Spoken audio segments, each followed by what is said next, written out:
Ah, on va parler de notre ami Éric Dupond-Moretti, tiens, qui était l'invité de l'émission d'RTL, Le Grand Entretien, pour faire la promotion de son one-man show. Dans cet entretien, l'ancien garde des Sceaux a déclaré « L'extrême droite a une chaîne dédiée, CNews ». Voilà, donc je pense que ça fait longtemps qu'il n'a pas regardé. Éric Dupond-Moretti, quand même, c'est quand même quelqu'un.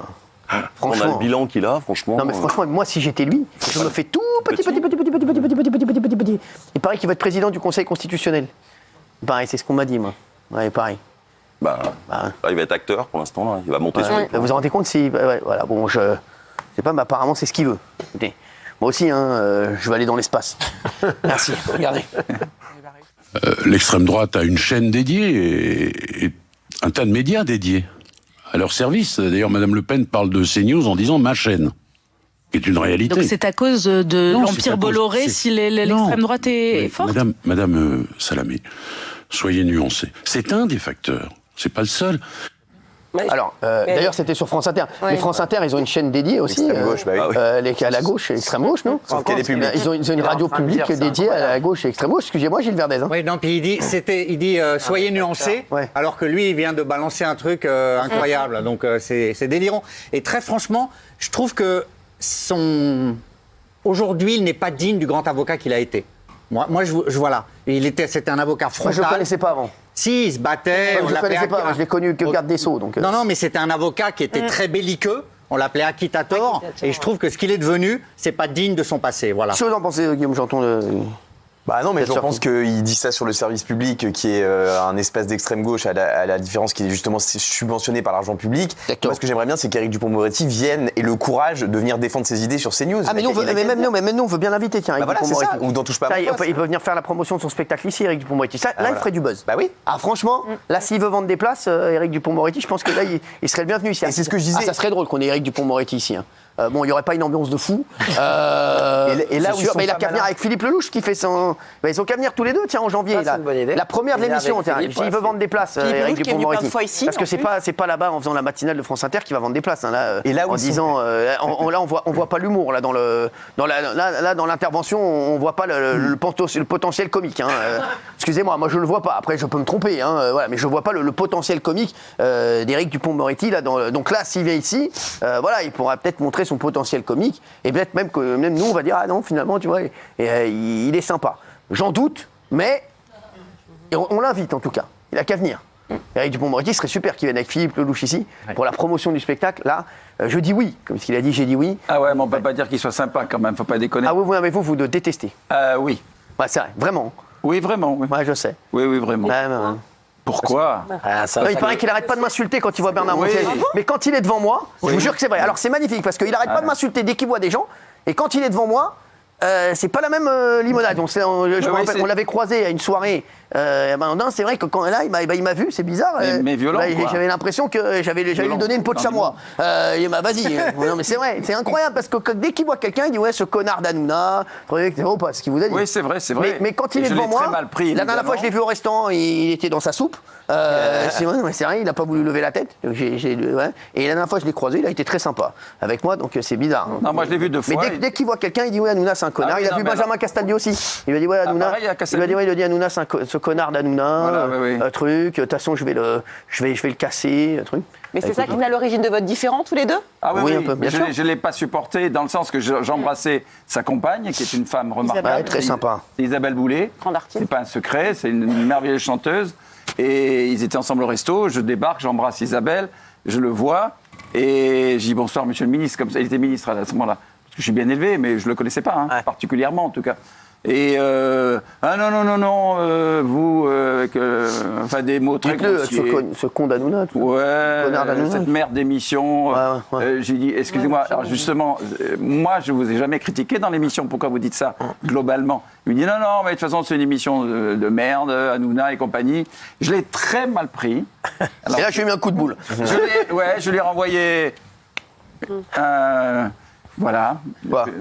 J'ai dit que c'était minable de sa part. Qu'est-ce que vous avez dit? Dites-le, ça va. Je l'ai dit, j'ai dit que c'était minable de sa part. Je suis choqué par son comportement. Je lui ai demandé des excuses. Ce qu'il a fait, par téléphone, c'est malin parce qu'il n'y a pas de trace. Et il m'a appelé le lendemain matin à 7h parce que moi, en rentrant du resto le soir, j'étais tellement énervé, j'ai le mot encore. Je lui ai dit, je n'accepte pas votre comportement. J'attends des excuses de votre part. Rien à foutre, ministre ou pas, moi, j'en ai rien à foutre. Alors, on les connaît, les autres, c'est tous des guignols. Et je lui ai dit, et il m'a appelé à 7h du mat. Il m'a appelé à 7h du mat, et il s'est excusé. Et il m'a même proposé d'aller déjeuner avec lui.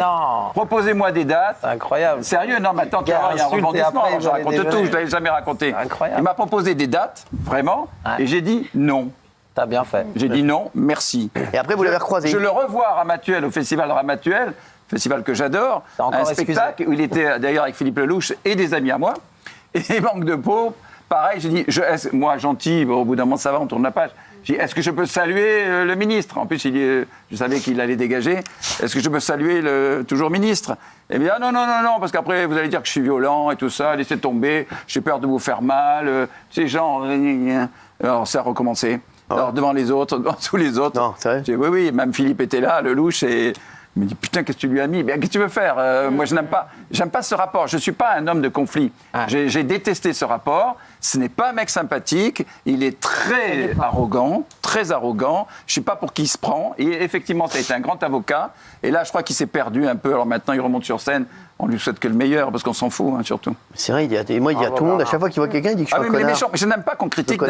D'abord, je travaille avec vous. Oui, mais je ne connais pas. Il ne faut pas dire un mot de travers. Mais la prochaine fois, je lui propose de venir me le dire en face. Alors moi, je vais vous raconter un truc très drôle. C'est qu'un jour, je suis au restaurant je suis avec mon meilleur ami Jean Rachid. Et il y a à la table Harry Habitant, d'autres personnes connues, des chanteurs, etc. Et il y a Éric Dupond-Moretti à 2 tables. Et quand Jean Rachid et moi on est ensemble, il sait qu'on voit qu'il y a Éric Dupond-Moretti. Donc on voit qu'il ne peut pas nous regarder. Et les autres, allaient lui dire bonjour. Et donc on se regarde, on attend qu'il nous regarde, en fait, pour se dire bon bah on va rigoler, on va le charrier un peu. Voilà. Et donc il nous a pas regardé du repas.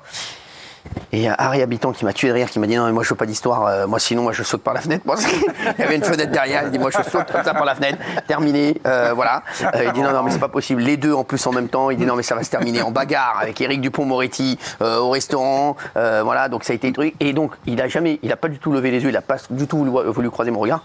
Et à un moment j'ai poussé mon ami Jean Rachid sur sa table et donc il a pas voulu nous regarder, donc voilà, et sa femme était très gentille. Très gentille. Justement, je tiens à dire qu'à la fin de notre altercation, elle est venue me voir. Ouais. J'étais à la table du fond au restaurant, elle est venue me voir, elle m'a dit Bernard, je suis désolé, je sais pas ce qu'il lui a pris. Mais en plus, moi en plus je le connaissais pas, j'avais rien contre lui. Mais après, à chaque fois, dès qu'il voit quelqu'un, il dit Hanouna c'est un connard. Donc je me suis dit bon, vraiment il faudrait qu'il vienne me le dire en face, parce que je le connais pas en fait. Vous lui avez jamais parlé? Jamais. Si, je l'ai vu un jour à une soirée.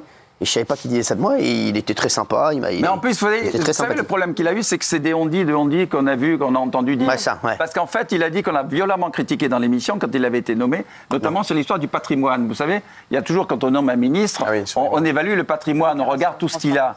Et on l'a évoqué, c'est vrai, on l'a jamais critiqué. Non, je lui ai dit. Non, mais après il a fait. Après il y a eu l'affaire. On vous a jamais critiqué. Après, puis après il y a eu l'affaire Lola où il a voulu nous tomber dessus. Voilà, mais Éric Dupond-Moretti, franchement, si je peux me permettre, et aussi sur l'affaire Lola, je préfère mon jugement au vôtre. Et d'ailleurs, je préfère mon jugement, tous mes jugements au vôtre, Éric Dupond-Moretti. À chaque fois que vous direz quelque chose, je pense que je serai d'avis contraire. Et je pense que ce sera mieux, non seulement pour moi, mais aussi pour la France. Enfin, je pense. Voilà, merci. Bon. Donc c'est bien, maintenant il est sur scène. Après, écoutez, on ira le voir. Je pense pas qu'il ait osé dire du mal de vous à Patrick Sébastien, parce Patrick Sébastien l'a fait tourner dans une fiction. Il a fait l'acteur déjà pour Sébastien. Et comme Sébastien vous adore, je suis pas sûre qu'il ait osé lui dire du mal de vous. Non. Mais... Qu'est-ce qu'elle dit? C'est incroyable. Il a déjà été acteur. Non, on s'en fout, oui, mais Patrick. Cette anecdote est véridique. Oui, elle est véridique, je l'ai interviewé là-dessus. Et justement, moi, il m'a pas dit du mal et il n'a sûrement pas osé en dire à Patrick qui adore Cyril. Ah oui, j'adore. Oui, merci. C'est fou, c'est incroyable cette histoire. Non, mais c'est vrai que moi je le connais pas du tout, mais bon, comme il dit à tout le monde qui m'aime pas. Donc voilà, si on veut, voilà, il viendra. J'espère qu'il viendra en janvier. Tiens, on invite. Oui. Ça c'est bien. Ça serait de la classe. Il va en vendre en plus des places. C'est bien. C'est vrai. Il monte en février, je pense. Quoi, qu'est-ce qu'il y a ? En février, son spectacle. Justement, on va qu'il vienne en janvier. Dernier tweet d'Éric Dupond-Moretti. Le monde n'a plus grand goût pour l'information depuis bien longtemps. Il se vautre dans les ragots et le putaclic. Dans leurs locaux, il existe sans doute un mur du camp Macron à côté du mur de Gaza. Des propos qui soulèvent beaucoup de questions sur l'information.